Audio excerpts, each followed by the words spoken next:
Okay, we've touched on this a bit, but for this award, we don't need this list here. No, this is from right off the top of our heads. This is the absolute worst nomination out of all the categories that we've reviewed here today. Now, we kind of touched on it a little, but I didn't really touch on mine, so here you go. Penelope Cruz in 9.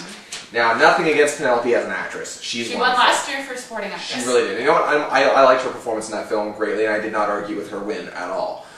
But yet, I just didn't... All it translated to me in this film was just, a sexy bombshell performance. That's all it was to me. And she's good at it, don't get me wrong. I mean, she's a very good-looking woman, but that's all it was. I just didn't see any other dynamic other than that. And that's not what translated onto an Oscar. I mean, any good-looking, talented actress can do that. I mean, I can list about 20 or 30 off the top of my head. But, again, it's just in a movie like 9, I didn't see it really go into a good, like a well-deserved supporting actress performance. I mean, over Samantha Morton for The Messenger, or even Sofia Vassilieva for My Sister's Keeper, I just feel that those films could have been looked at better for this category.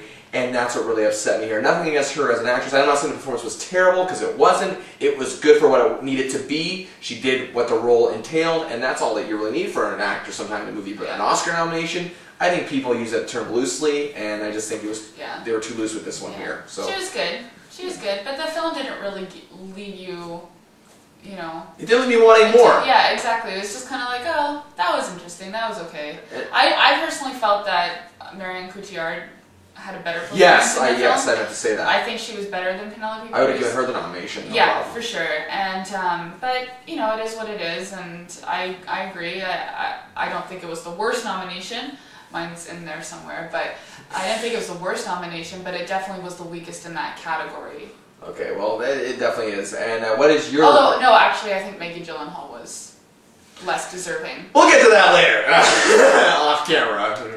But what is your pick for the worst nomination? My pick for the worst nomination was A Serious Man for Best Picture. Wow. I thought that was a terrible film. Really? I was watching it, and then I started doing something else while watching it because I was bored and I thought I had no point.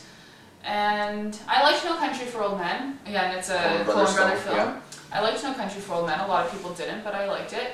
But I didn't like this film. I thought it was awful. And I thought that Star Trek should have gotten nominated, or 500 Days of Summer should have gotten nominated. Yes, it's my best film of the year. Or, I don't know, anything but A Serious Man. It was awful. Wow. Personally, I didn't think the film was awful at all. I thought it had the dark enjoyability that most Coen Brother movies have. I really got into the actors. They're not big names. I don't know if I would have given them nominations necessarily, but the performances were really good. And that's just overall a film experience. I loved it fantastically. I was like just drawn into it from beginning to end. And the way the Coen Brothers do their films, and obviously they're all dark. They all have a dark tone to it, whether the setting says it or not. Even The Big Lebowski, it's a comedy, but there are some dark tones there. This film here, in my opinion, is a little straight off that path a bit. They gave it not so much a dark humor, a light humor in a dark situation. Obviously the guy's life's falling apart, and, he wants to be taken seriously, which, how many of us want to be taken seriously? A lot of us want to be taken seriously. I didn't get it at all. There's one point where he's like, I tried to be a serious man. I'm like, really? I don't see that. I just see you running around in circles. But just because he tried doesn't mean he can be. I mean, that's the thing, we've all tried. I've tried, I can. What does that even mean? I didn't get what he meant by being a serious man. Like, it's not like he was saying, I just want to be taken seriously and trying to do that. It was just like, I don't even know. It was boring. I guess for me, someone who, again, a lot of people, I'm not saying anybody out there necessarily, but some people don't take me very seriously at all. I have a very high-strung personality. But yet, I guess I can relate in a way where I feel I tried, but maybe I didn't. I don't know. Maybe this character just didn't try. I got that from this film. But what does that even mean? He just thinks he's tried. I don't know. What is being serious? Maybe he's not trying hard enough. Seriously.